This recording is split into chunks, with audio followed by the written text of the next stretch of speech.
Sailing is an art, trying to manipulate the force of nature's elements without disturbing its flow.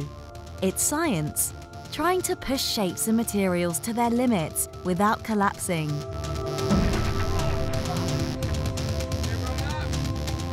It's an endurance test, as it demands the sailors to be focused under exhausting heat or when they are faced with freezing cold waters. In this episode, Inside Sailing gets on board next to the world's bravest sailors, whilst they are foiling among monster waves at the 13th edition of the Volvo Ocean Race. And from the open sea we fly to Marina Bay for one of Asia's most unique regattas, the DBS Marina Bay Cup. Then we visit Malaysia's most enchanting group of islands for the Langkawi Royal International Regatta, before we spend an exciting week sailing on Greek waters at the Catamarans Cup. We follow young, ambitious sailors making their first steps at the European Optimist Championship, before we find out who will be the European and world champions in what used to be the fastest Olympic class.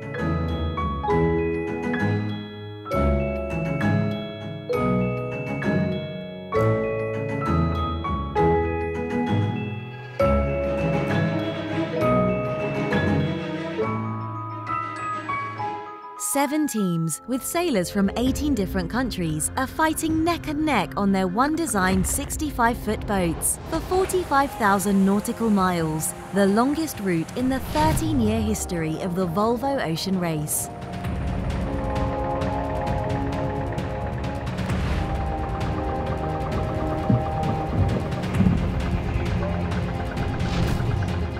The race consists of 11 legs, starting from Alicante in Spain. The teams have to stop at Lisbon, Cape Town, Melbourne, Hong Kong, Guangzhou, Auckland, Itajaí, Brazil, Newport in Rhode Island, Cardiff and Gothenburg, before finishing at The Hague after about 8 months.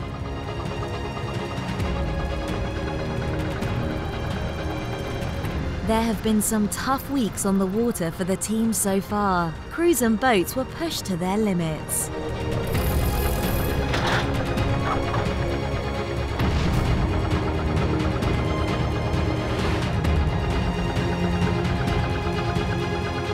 had a good wave to go down, and as we're going down and we sent the keel through, basically both slowed up, stopped.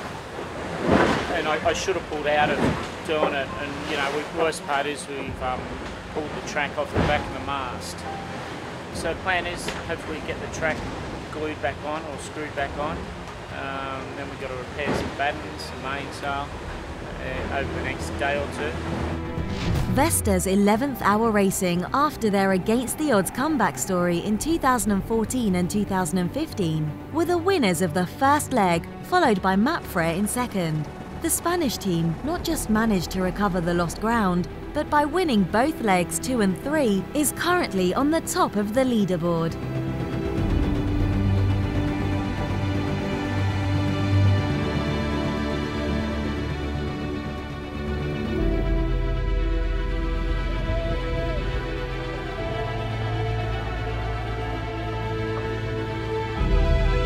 Well, of course, very happy after winning this third leg, and you know, with the second one we won as well.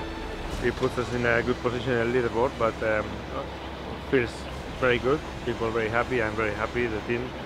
But I think we know very well how much is left in this race and how the things can get wrong. So we have to be very careful, enjoy the moment, of course, but keep working as we are till now and prepare the next leg, which starts in just in a week.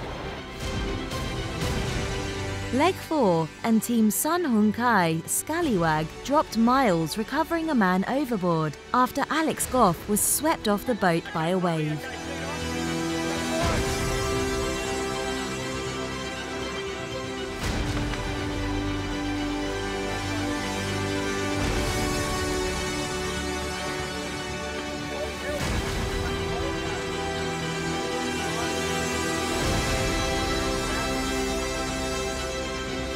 One of those days where it's not actually that rough, but it's kind of still going pretty quick. So yeah, I was just pretty stupid, and luckily the boys were onto it, got me back on pretty quick. So yeah, credit to the lads.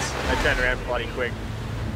They got it all furled up and heading back to me in, I don't know, 30 seconds. So all good. Despite this unfortunate moment, they sailed fast and achieved a historic victory, leading the fleet into their home port of Hong Kong. I mean, I got interviewed on the boat and they said, you know, what would this to be able to win it when we're in front and getting hunted for a week? And I said, I'd pretty much just give everything up in my sailing career ever if I could pull this off, because it's not just me, you know, it's just going to mean so much to so many people. So it's just fantastic, mate.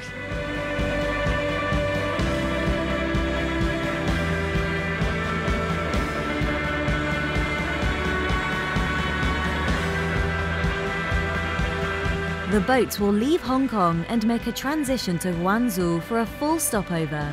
This program will include a scoring in-port race before the boats return to Hong Kong to prepare for the start of Leg 6 to Auckland.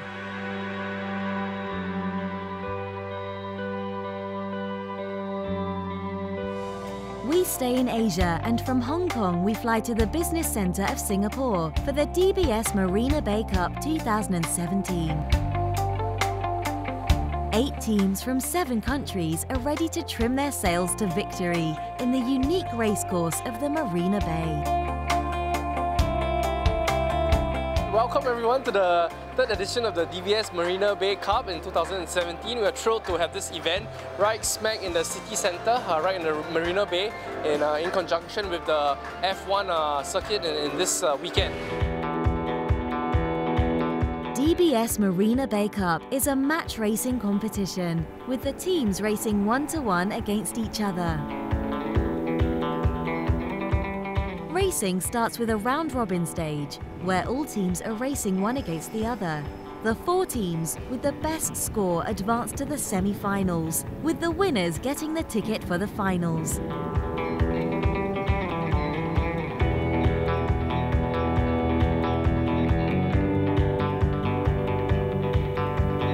After 2 days with close battles, Finnish John Eriksson had to face the experienced Team Philippines for the grand final. Despite the Finland team trying hard, Team Philippines managed to retain the title for the 3rd consecutive year. It was a good 3 days of racing, and I think the right team won. The Filipinos were very strong. We did a lot of mistakes with our maneuvers. We have sailed together, but it's many years ago, and in this, with exactly this crew, I've never sailed. But that's what happens when your opponent puts pressure on you. You start making mistakes. It's another year for that team to get cup, so it's been a very successful year to win the cup for 3rd row. Thanks goes to my crew for being stay focused in the regatta. This is a great conclusion to the DBS Marina Bay Cup. I mean, really, the last 4 days really captures this experience of what sailing is all about, right? It's fun, it's competitive, and you meet all different people from different countries. That's why we sail. Asia is rapidly developing in terms of sailing, and Singapore is one of its biggest sailing centres, same as Malaysia and Royal Langkawi Yacht Club.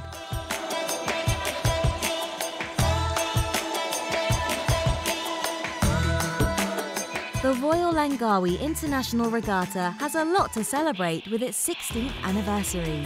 Attracting people from various backgrounds who share their passion for sailing is just one of them. The Royal Langkawi Yacht Club is another. The Royal Langkawi International Regatta is actually taking part for the 16th time. and we started, as I say, 16 years ago, and it's grown to be one of the major events in the region for sailing. Actually had a major redevelopment in 2015. We have increased the marina now to 250 berths, of which 6 are actually for super yachts, up to 270 feet in length.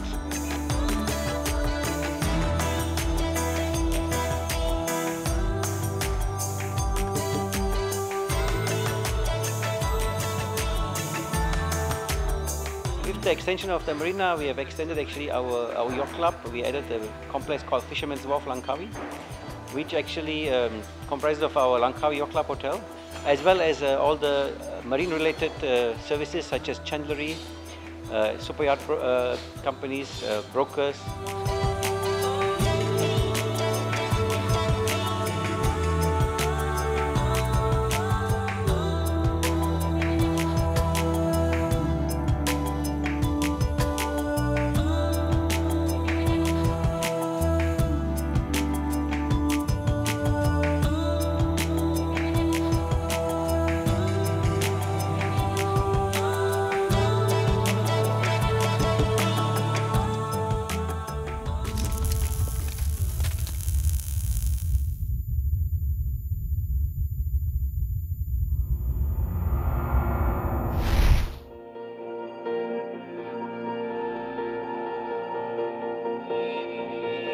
Langkawi is a cluster of 99 islands. The main island spans about 25 kilometers from north to south and slightly more from east to west. 2/3 of the island is dominated by forest-covered mountains, hills and natural vegetation, including one of the oldest rainforests in the area.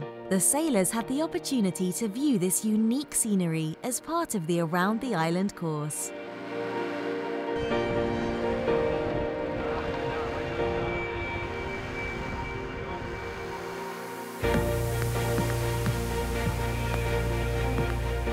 Today we're going to go and do the Around the Island race in Langkawi.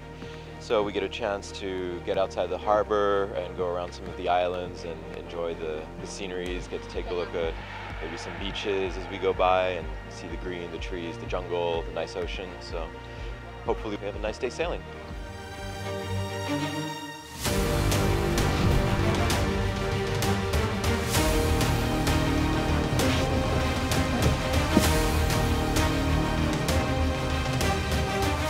26 teams and more than 200 sailors competed in different courses throughout the week, whilst trying to get the extra bit of performance that would lead them to victory.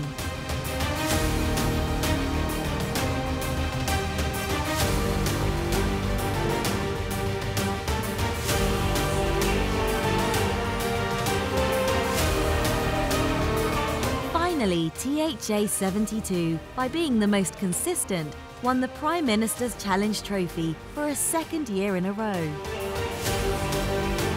Other victors included Matahari, Phoenix and Tantrum 2. The Royal Langkawi International Regatta has a unique balance of racing and well-spent social time. But if we're talking about social time, Greece takes it to the next level.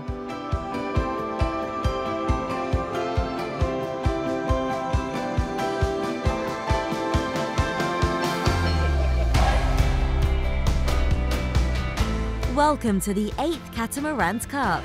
35 boats and more than 300 sailors from all around the world are ready to hoist their sails for an exciting week of racing and social activities. We're gonna have a lot of fun cooking and sailing. We rock Catamarans Cup! Welcome to Catamarans Cup!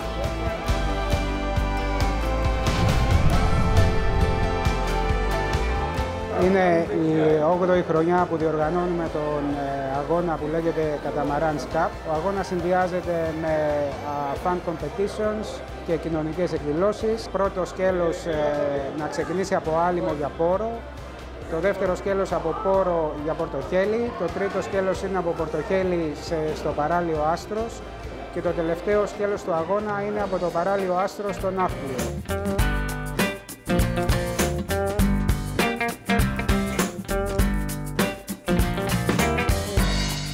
Actually, I was very surprised that I meet here so many people from so different countries. We have people a lot from Russia. I saw people from Canada, from Germany, from Spain, from Italy.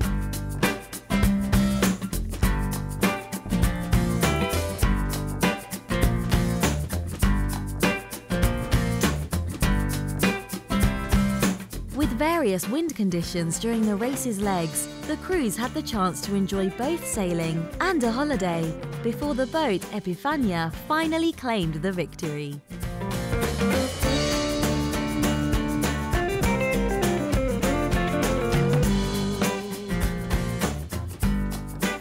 It's not just about sailing, it's a combination of having fun, relaxing, sailing, you know, meeting people. As far as Greek food is concerned, I love it. It's my favorite, so I might be a little biased, but it's all great. Like, we visited a couple of restaurants in Athens and on the islands. It's all about seafood, healthy Mediterranean cuisine, so it's lovely. It's a great experience. Sailing for fun or professionally, being on water demands responsibility and experience. Someone has to start from the basics and get familiar with the wind and the sea before trying to leave the dock. And this is where it all starts.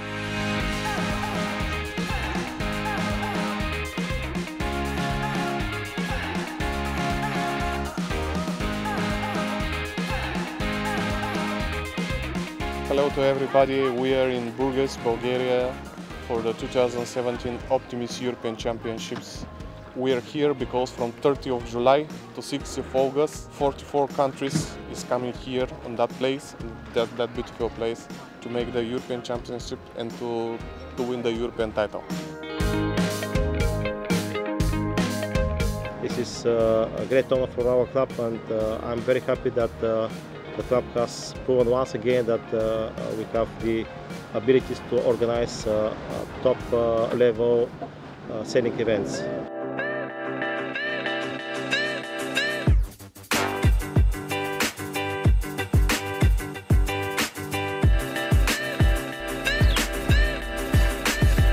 Optimus class is the stepping stone for all the Olympic classes. Here the young sailors make their first steps into the sailing world and are able to jump to any other Olympic or pre-Olympic class. It's a fact that in this fleet there could indeed be future Olympians.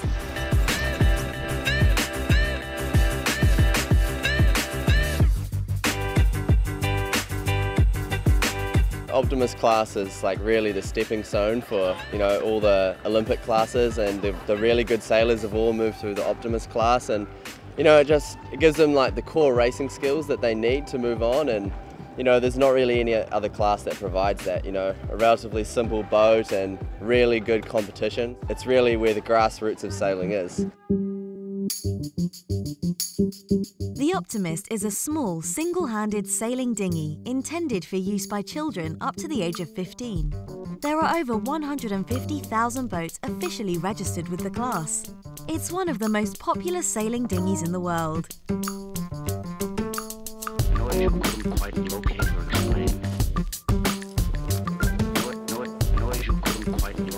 The Argentinian Donna Mazzucchelli achieved the best performance amongst the girls and claimed the Open European title, whilst the British India Page Wood managed to win the Optimist European Championship.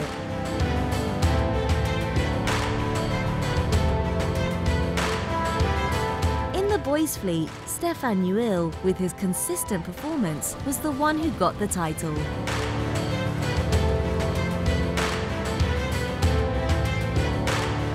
Really happy, really happy. I mean, it was my goal to win and I did it, so it's great.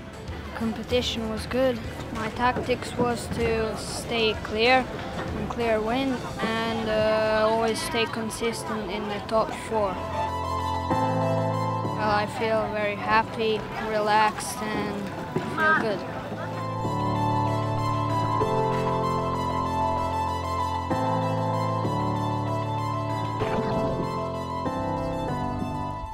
After Bulgaria, we visit Dervio, a green landscape surrounded by the waters of Lago di Como. and the backdrop of the majestic Italian Alps makes it the ideal spot for the European Championship of what used to be the fastest Olympic sailing class, the Tornado.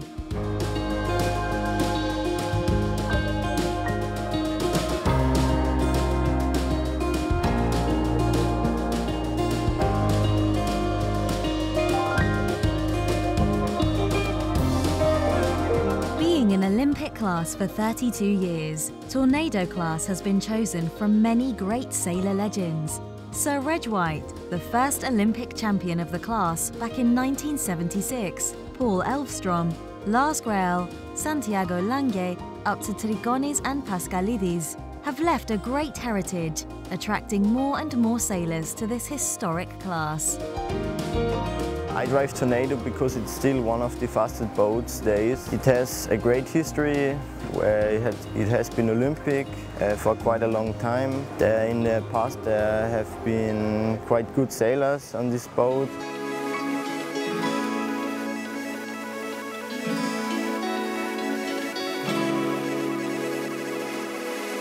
But even nowadays, among the entry list, there are well-known names in the Tornado class, like the defending European champions Mavros and Tagaropoulos from Greece.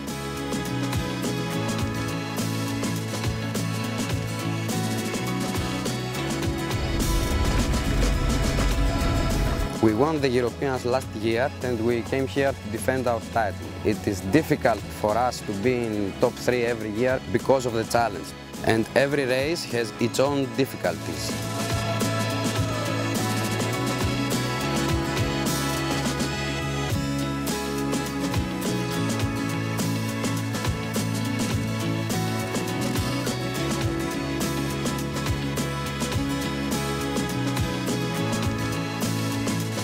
After a fast and intense racing week, they did it again. They recovered the first day's lost ground and claimed the European title.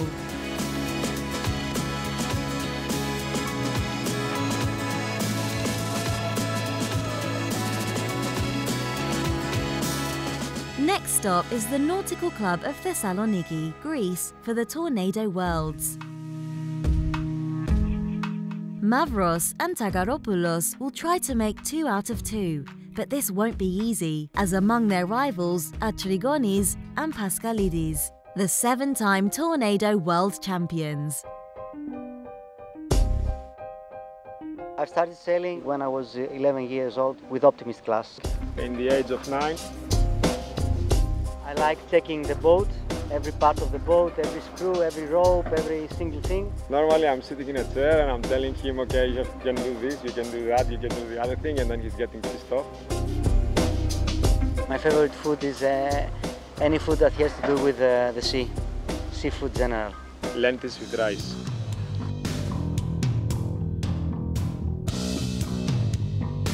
This time, the legendary partnership has split and made new teams with 2 ambitious young sailors and are teaching them the secrets of tornado sailing. It's an honor to be here, to be racing in the Tornado class along Kostas, who is currently teaching me the ways of the Tornado. We need young blood, and Kostas and Dani involved in their boats. Experienced young 470 crew members, and this is an example how we can make the class attractive for the young generation of sailors. Stakes were high, but Tornado sailors know each other well. They're like a family, friends on the shore, rivals on the water, but they always respect each other. For me, the Tornado class is an opportunity to sail against some very good sailors in a very sort of friendly and casual setting. Everybody's very helpful. The guys at the front are helping the guys at the back get faster, and that way everybody's closer together and having a lot more fun. One of the greatest things about this class is that everybody is a part of the Tornado family, and we all help each other on the beach, but as soon as we're on the water, of course, it's very, very competitive and no quarter is given.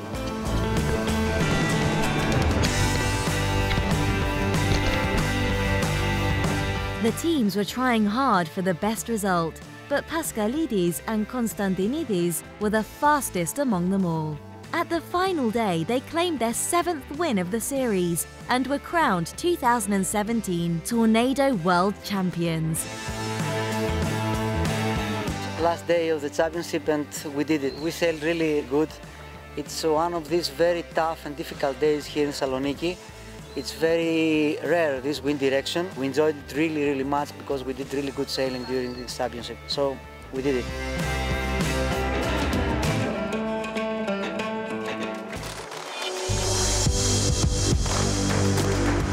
In this episode of Inside Sailing, we visited some of the most iconic sailing venues and got on board with some of the most demanding classes around the globe. Thank you for watching.